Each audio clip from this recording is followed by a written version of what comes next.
Hey guys, Dean Gearhart here, coming at you with another video. Today I wanted to share with you some eBay pickups and some flea market pickups. So starting off with these 1946 Remar bread. I got 9 of these in a lot. This is Floyd's Spear. And these are a little rougher condition, but that's okay with me. They don't have to be perfect. We got Charles Gasaway. And most of these guys, I'm sure a lot of people have never heard of, but you'll notice numbers on the bottom. In 1946, there was 23 cards issued, but the first 4 were not numbered. So they start out at number 5 for whatever reason.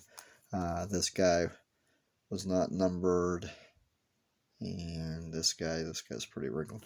Thing about these cards, they are paper thin, so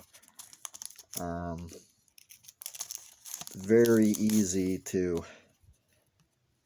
I can see how they're easy to get wrinkled.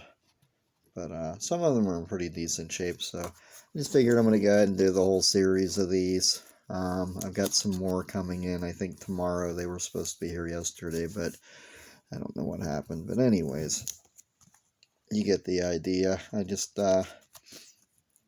regional issue. I just think they're kind of neat, comparing it with the other years that I got. They look to be a little bit smaller, unless I don't think anybody trimmed them. Maybe they're just a tad bit smaller, or that's just the way they were. But anyways, that's that. Next up today, I picked these couple Jordans for my 89 NBA hoops set. Just down to needing, I think, 2. And they were there, so I went ahead and picked them up. And I picked up this 67 Clementi for my set. And I'm down to about 8 cards left. So there's that. And then I found some 61, the golden presses. Actually, I picked up quite a few of these. I think I'm down. I only need 10 more, so paid less than just over $1 and change for these each. So I thought that was a good price. They all look to be in pretty good shape to me. And now I'm down to just need the set's like, I think there's 33 cards in the set, so it's a very easy set. It's actually kind of neat, and it talks a little bit about each of the players and when they were inducted into the Hall of Fame, so nothing wrong with that. If you guys watched Dave Blue Jacket 66 last video and him talking about the prices of things and maybe working on sets that aren't so far out of reach right now, and I think he's right. So I've been kind of working on my main sets that I've always worked on, and then just kind of adding on these smaller sets that aren't so far out of reach, I guess you could say. And I think the photography is really good on these too, so Dizzy Dean. Definitely a lot cheaper than buying original cards from when these guys played, so at least for now. Never say never, I still need the 52 Mantle. I still need the 51 Bowman Mantle. I'm not giving up hope. You never know. Lots of things, lots of ways to acquire things.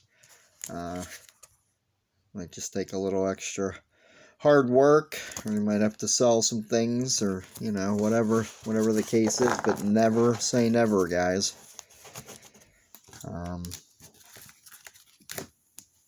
That's the way I think about it. And then the other thing I wanted to share is these cards. And these were made from 1980, 81, 82, and 83. And they are called the Baseball Legends Kramer Sports Promotions. They were done in series. Let me start with the beginning. I don't have them all, but I picked these up a couple years ago in a huge Facebook buy I did, and I just finally got around to this box of miscellaneous cards, and I stumbled onto these. This is Series 1. Series 1 is cards 1 through 30, and you can see there on the left 1980. And then you go on, like Series 2 was done in 81, Series 3 in 82, and Series 4. And then it also mentions, because I had to look these up because I'd never seen them before, and I just figured out just another one of those reprint kind of sets, but technically it isn't. Let me see here. Kramer Sports Productions. They later became Pacific, which made cards in the late 80s and 90s. It was founded by a guy named Mike Kramer. He owned a card store in Edmonds, Washington. It took him several years to print the entire set. And the last 4 cards were printed on the boxes used to distribute the wax packs. And according to this website, they're pretty scarce. These were out during the time when you had Topps, Donruss, and Flair, and some consider these to be a little more difficult to find than, say, the traditional Topps, Donruss, and Flair. I mean, in my mind, nothing's not gettable unless it's the old stuff that you never see come up for auction. But anyways, I just thought that was kind of neat. I just, whenever I bought this collection of cards, I got a ton of stuff from the late 80s and 90s and a little bit of the early 2000s. And when I came across cards like this, I just put them in a special box and kind of marked it to look at later. And this was 2 years ago I bought this box, or this collection. There was like 150 boxes of cards, mostly commons, but I mean, I paid next to nothing for it. I got maybe a penny into a card, if that.